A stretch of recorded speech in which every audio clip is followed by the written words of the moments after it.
Good news today. The economy boomed in the last quarter. It jumped 4.1%. President Trump held himself a little press conference to celebrate all of this. According to CNBC, gross domestic products grew at a solid 4.1% pace in the second quarter. That's the best pace since 2014. There was a quarter in 2014 under President Obama in which the GDP jumped 5.2%, I believe. But this has boosted hopes that the economy is ready to break out of its decade-long slumber. If the next quarter is as good as this quarter, then we are looking at the possibility of 3% GDP annualized growth. So when they say that it grew 4.1% in quarter two, what they really mean is that if you took that growth and you extended it over the course of the entire year, then the economy grew 4%. It doesn't mean that the entire economy grew 4% in that particular quarter. But with that said, if the economy continues to boom, it'll obviously be a boon to all of these Republican candidates in their congressional districts, and it'll be a boon to the president of the United States in his reelection efforts. This is the fastest rate of growth since the 4.9% in the third quarter of 2014, which was revised downward, I believe, from 5.2. It was the third best growth rate since the Great Recession. In addition to the strong second quarter, the Commerce Department revised its first quarter reading up from 2% to 2.2%. President Trump says that we are on track to hit the highest annual growth rate in over 13 years. He says, I will say this right now, and I will say it strongly. As the deals come in one by one, we're going to go a lot higher than these numbers, and these are great numbers. Now, these are really good numbers, and I'm really, really pleased because, listen, when the economy booms, we all do better. That is a wonderful thing. It is bad salesmanship to come out and say that we're going to do a lot better than these numbers because why would you oversell the economy? Going out there and overselling it and then coming in short is a recipe for bad headlines. Whereas if you just said, we just had a fantastic quarter and we look forward to continued strong growth in the economy, then you're not providing the sort of downside that your political opponents will jump on if we come in at 3.7% next quarter or 3% or 2%. Now, there are some people today who are suggesting that perhaps these GDP statistics are somewhat inflated by President Trump's tariffs. Why? Not because the economy jumped on the back of the tariffs, but simply because a bunch of foreign companies bought a lot of American product in expectation that tariffs were about to increase in their own country. So, for example, if you're China, now is a good time to buy American soybeans before your own tariffs go into place on all of the American soybeans in retaliation for the Americans raising their own tariffs on Chinese products. So the export numbers were slightly inflated, according to some folks like Ben Smith over at CNBC. We'll have to see if that is indeed the case as time goes on. Residential real estate starts were a little bit slow, but all other areas of the economy continue to boom.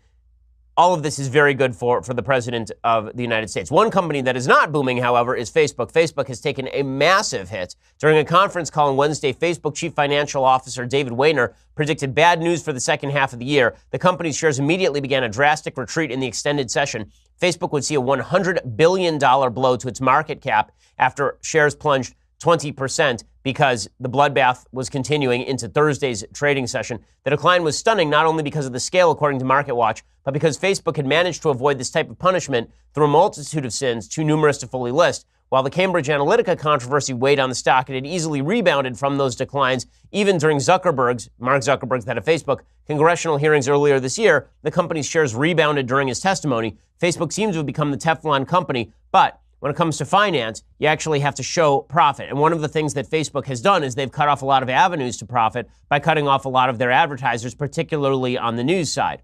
And then if they can't monetize the data they've been gathering from people because of things like the Cambridge Analytica scandal, it makes it questionable as to how they're actually going to earn for their investors. So Facebook shares took a serious hit. And Mark Zuckerberg, his stock was worth $20 billion less than it was on Tuesday, basically, by the end of Thursday. So that is some pretty stunning stuff.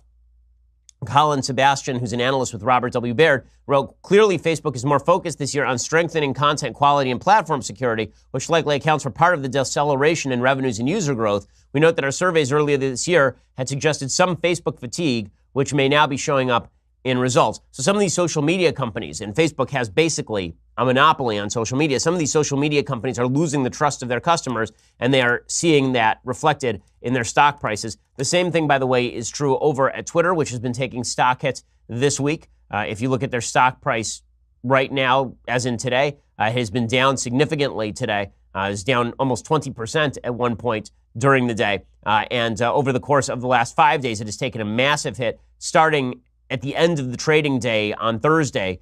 Twitter just plummeted. It went from $43 a share all the way down to about $35 a share. So it took a massive, massive hit over the end of the week. And a lot of that has to do, again, with all sorts of trust issues that have been harming Twitter. And that ranges from the shadow banning scandal that has harmed Twitter to the fact that they've had to purge all of these fake accounts on Twitter. One of the serious questions about Twitter has always been what its profit model is going to be, because you don't pay for Twitter, it's free. And so advertising was supposed to be the profit model for Twitter, but advertisers aren't seeing the kind of revenue that they want to see in return from Twitter. And so the stock has dropped tremendously.